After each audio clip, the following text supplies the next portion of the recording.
Hola, saludos desde la redacción de Euronews. Comenzamos este recorrido por la actualidad hablándoles de la huida masiva de ciudadanos rusos en edad militar, sobre todo a los países vecinos, para escapar a la movilización parcial decretada por el Kremlin para llevarlos a luchar a la guerra en Ucrania. Allí en Ucrania este martes terminaban los pseudoreferéndums organizados por Rusia en las regiones que mantiene ocupadas, en una maniobra destinada a justificar su anexión. La comunidad internacional los califica de farsa, se lo contamos en unos instantes.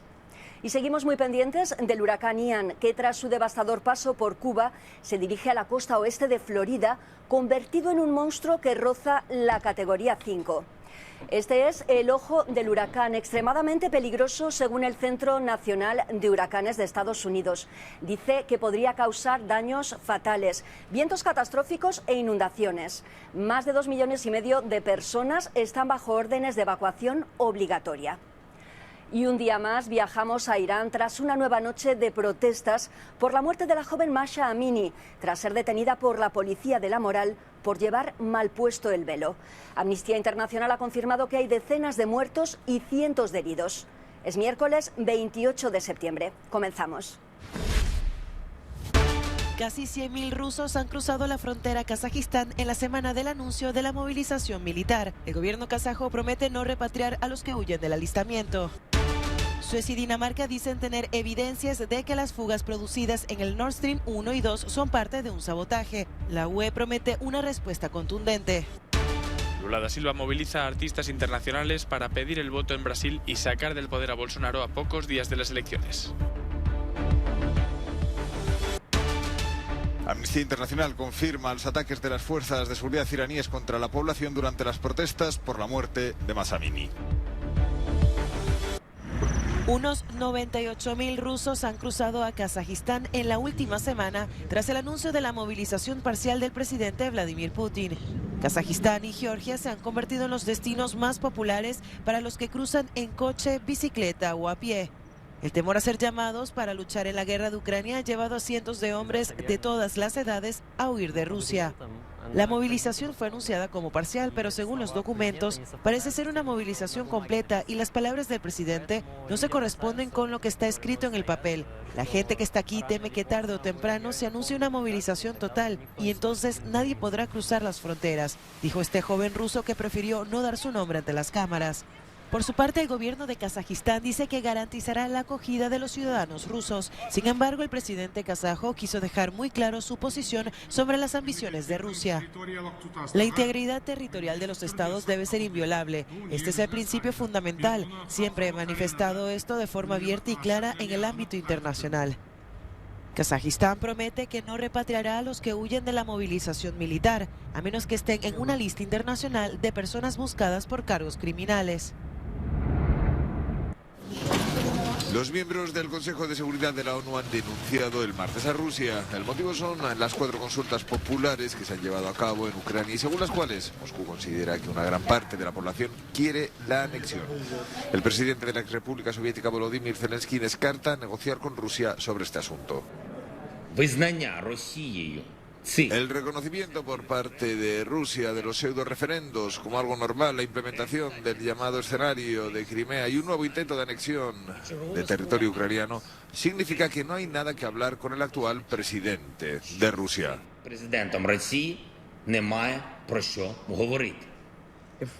Linda Thomas Greenfield, embajadora de Estados Unidos ante la ONU, ha calificado de farsa estos referendos y sostiene que estaban predeterminados en Moscú.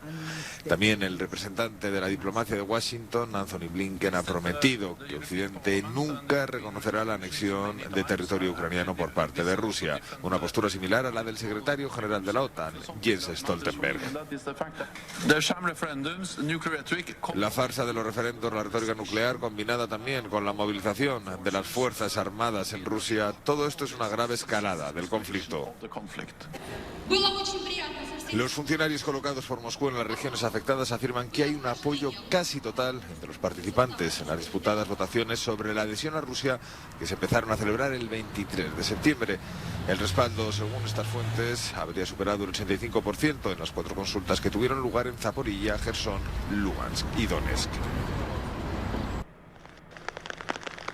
La guerra, su rastro de destrucción y las bajas temperaturas que están al llegar no echan para atrás a los locales de Stalin.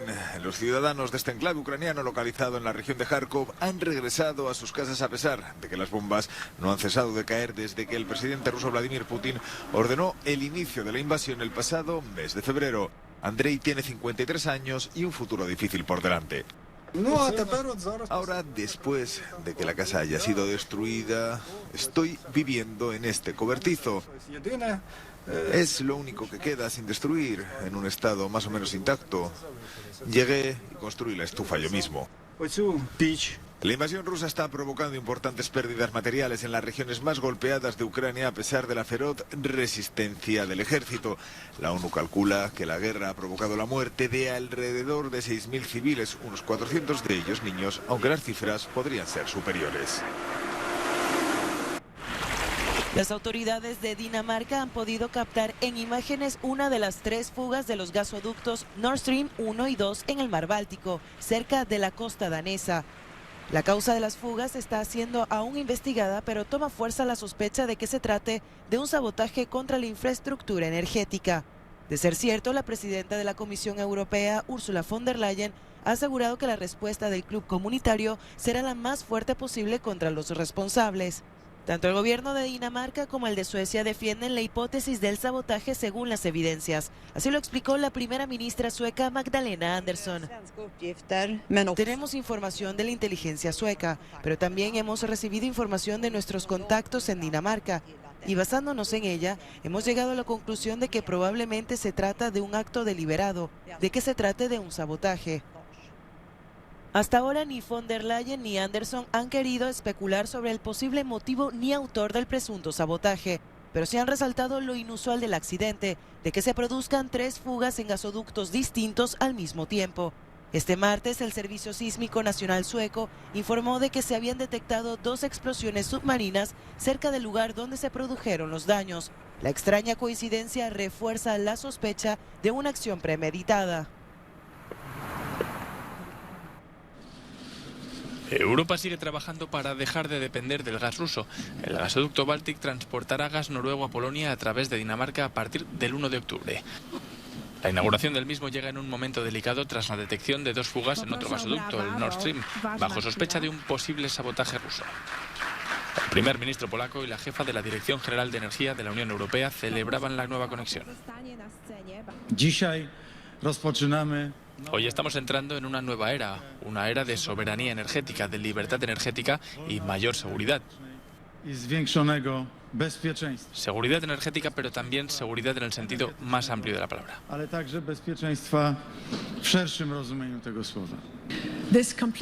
Esta finalización llega coincidiendo con la brutal guerra de Rusia con Ucrania y con la manipulación del suministro de gas por parte de Rusia para desestabilizar nuestro mercado energético y nuestras economías. Así que hoy, en Europa, estamos enviando juntos el poderoso mensaje de que Rusia no tendrá éxito. El conducto bombeará 3 millones de metros cúbicos de gas desde Noruega hasta Polonia a través de Dinamarca por un contrato de 10 años y tiene un coste de 350 millones de euros. El gasoducto satisfará el 14% de la demanda de gas anual de Polonia. También la primera ministra noruega, Mette Frederiksen, celebraba la apertura de la nueva vía como un paso más a la independencia energética total de Rusia. At the doctor's office, you get the care that's best for you. But insurers and their PBMs, they decide if you'll get your medicines and what they'll cost. So you wind up battling PBMs for your medicines instead of battling your illness. Go to pharma.org/betterway. Paid for by Pharma. La OTAN refuerza su presencia en el este de Europa. La organización ha llevado a cabo maniobras durante el lunes y el martes de esta semana en Letonia y ha descargado 2 sistemas de misiles de artillería de alta movilidad conocidos como HIMARS. Ambos dispositivos han formado parte de los entrenamientos. Con la amenaza rusa en la frontera, la presencia de la OTAN tranquiliza a las autoridades militares. Para nosotros es aumentar la confianza de que nuestros aliados están llegando aquí rápidamente. Es una respuesta a los escépticos que dudan sobre lo pronto que podemos ver a nuestros aliados aquí. Son unas pocas horas. El embajador de Estados Unidos en Letonia asegura que es también otra oportunidad para decir una vez más lo importante que es el artículo 5 de la OTAN, según el cual un ataque a un miembro es un ataque a todos los miembros. La alianza occidental, recuerda John Carville, debe permanecer unida para poner fin a la guerra de Ucrania. Tras las maniobras, los vehículos han regresado a Alemania, pero los tres países bálticos, Letonia, Lituania y Estonia, han solicitado la compra del sistema HIMARS. La petición de Estonia ha sido aceptada por Estados Unidos y recibirá 6 lanzadores hasta 2025. En completa oscuridad quedó Cuba la noche de este martes después de que el poderoso huracán Ian atravesara el oeste de la isla y afectara la red de servicio eléctrico. El gran apagón afectó a los más de 11 millones de habitantes del país. Además, el ciclón arrasó con cientos de árboles y causó importantes destrozos antes de seguir hacia el estado de Florida en Estados Unidos, donde llega fortalecido tras haber subido de categoría 3 a categoría 4. Más temprano, el martes, el presidente Miguel Díaz-Canel visitó las zonas más afectadas de Pinar del Río. Organizarse bien y todo el mundo trabajando y todo el mundo ayudando. Así mismo. Ahora todo el mundo está también bajo el impacto de lo que pasa. Sí. Hay muchos años, pero lo vamos a enfrentar. En esta provincia tabaquera, unas 40.000 personas fueron evacuadas. Una primera evaluación de los daños alerta de cientos de casas inundadas, carreteras bloqueadas y terrenos de cultivo anegados, como esta finca de plantación de tabaco. En La Habana aún se siente el coletazo del huracán. Gran parte de Cuba registra lluvias y vientos sostenidos. Cuba se adentra a la temporada de huracanes en medio de una aguda crisis económica.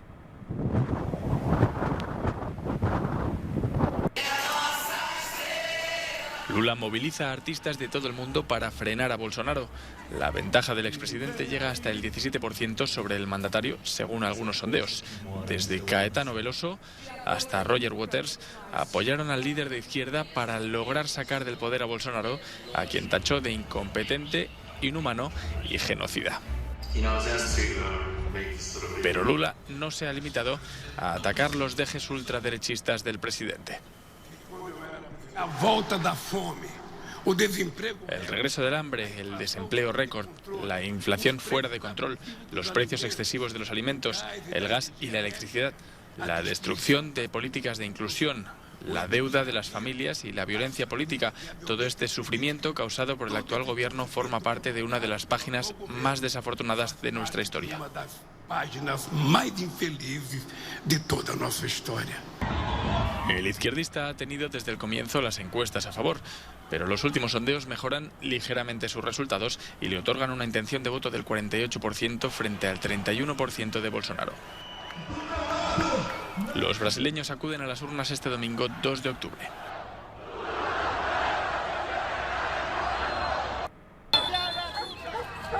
Activistas medioambientales protestan en Chile contra el acuerdo integral y progresista de Asociación Transpacífico cerca del Palacio Presidencial de la Moneda en Santiago. Este proyecto, que ya se aprobó en la Cámara de Diputados en 2019, va ahora a votación en la Cámara del Senado del Congreso chileno. El TPP-11 es un tratado de integración económico plurilateral en la región de Asia-Pacífico que involucra a 11 países y que busca promover la integración económica y facilitar el comercio regional. Sin embargo, los activistas reclaman que este tratado va en contra de la soberanía ambiental del país y que podría interferir con la configuración de las políticas públicas.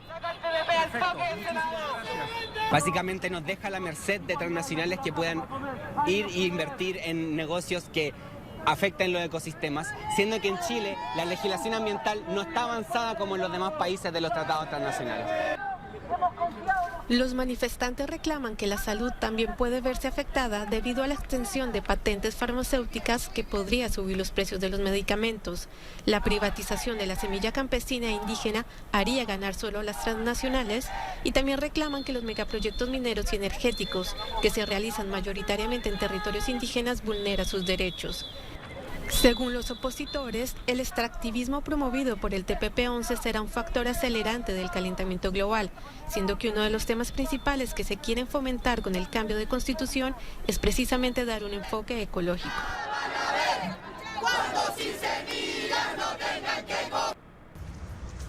Estos hombres buscan desesperadamente noticias sobre sus esposas e hijos, que están detrás de esas rejas, en un refugio gubernamental en el sur de México.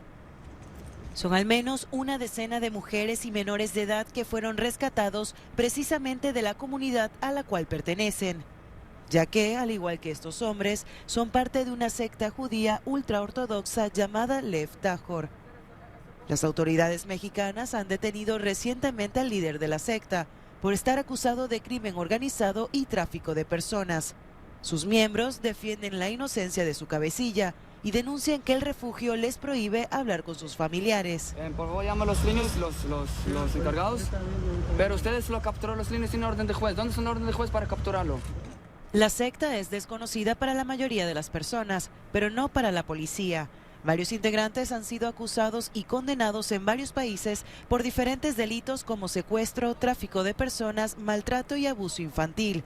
Fuera de los registros policiales, estos ultraortodoxos destacan por ser extremadamente estrictos en sus costumbres. Nosotros dos nacieron en la comunidad. Todos los años estudiamos ahí juntos.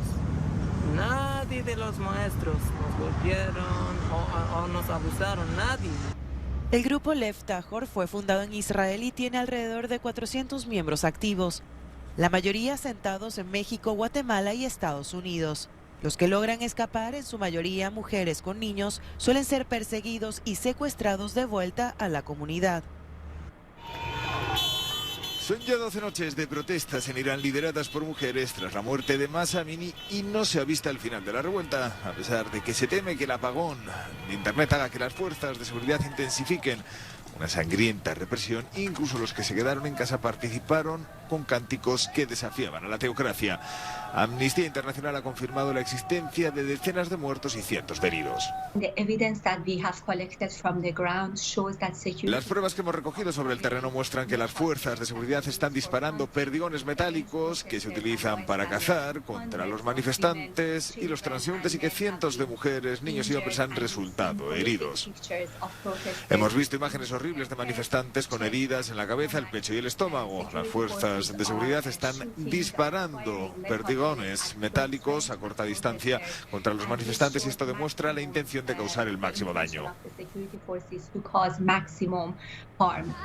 Las muestras de solidaridad se repiten en diferentes puntos del planeta. Decenas de personas, en su mayoría mujeres, se han concentrado frente a la embajada de Teherán en Buenos Aires en apoyo a las iraníes con pancartas contra lo que denominan una dictadura religiosa. También en Nueva York, activistas se han afeitado la cabeza frente al edificio del New York Times para intentar apoyar el cambio en el país persa.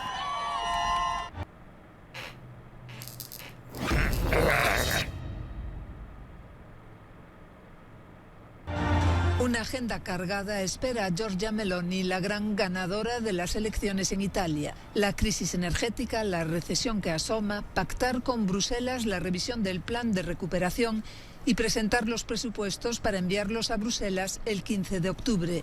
Pero antes debe formar gobierno. Giornate importanti queste, perché si è già iniziato a parlare di... Son días importantes porque las negociaciones han comenzado ya. Sin embargo, será una fase que no durará mucho. De hecho, el 13 de octubre el Parlamento se reunirá por primera vez después de las elecciones para elegir a los presidentes de la Cámara y del Senado. Después comenzarán las consultas y el nuevo gobierno podría entrar en funciones a finales de octubre. Este es, sin duda, el deseo del presidente Mattarella, dada la situación de crisis que atraviesa el país. De media, aquí en Italia se tarda unos 30 días en formar gobierno. En 2018 fueron 3 meses. No es el caso esta vez porque el resultado de estas elecciones es muy claro. Así que las discusiones continúan. También se habla de la posición que tendrá el líder de la Liga, Matteo Salvini. Le gustaría poder volver al Ministerio del Interior, pero su partido ha sufrido una fuerte derrota en estas elecciones. Con todo, Salvini ha decidido seguir siendo el líder. Así que las discusiones continúan, discusiones importantes, al igual que es importante poder encontrar un acuerdo. De hecho, el objetivo de Giorgia Meloni es mantener la coalición unida. Giorgia Orlandi, Euronews, Roma. Se amplía la huelga de enseñantes en Noruega y alcanza ya a 8.600 profesores. El conflicto salarial en la educación parece no tener fin. Empezó a principios de junio y algunos alumnos no han vuelto a tener clase desde que comenzó el semestre en agosto. El gobierno responsabiliza a sindicatos y patronal, pero muchos piden que el Ejecutivo ponga fin al conflicto ya. 10 empresas de agua potable advierten, dentro de unos años podría haber escasez de agua en Países Bajos. Según indican, el sistema está llegando al límite por la sequía, la salinización y la creciente demanda por el crecimiento de la población y la economía. Si no se toman medidas, dicen, el suministro de las 900.000 nuevas viviendas anunciadas por el gobierno podría no estar garantizado. Una multa de 2.001 euros por un cartón dejado fuera de un contenedor. Fue la sanción contra una vecina de Madrid identificada por la pegatina de entrega del paquete de unos pañales comprados por internet. En la capital de España las reacciones varían. No sabía. Me parece, vamos, una exageración, ¿no? Para que aprendan la lección, pues me parece muy bien. Lo que me parece mal es sancionar sin avisar. Estar saturados y no encuentras espacio. Madrid quiere acabar con las imágenes de las cajas de cartón amontonadas fuera de los contenedores y para ello cuenta con un equipo de más de 200 inspectores de residuos. Pero el alcalde de Madrid también parece sorprendido. También me ha sorprendido, no lo niego, la cuantía de la multa. Ya digo que la ley de residuos del Gobierno de España deja poco margen porque es infracción grave, muy grave. En este caso, además, la vecina multada alega su inocencia. Fue el encargado de vaciar la basura de la comunidad de vecinos quien al parecer dejó la caja en el suelo. Ella se enteró al recibir la multa. Ahora puede recurrir o pagar antes de 15 días abonando solo el 60% de la multa, unos 1.200 euros.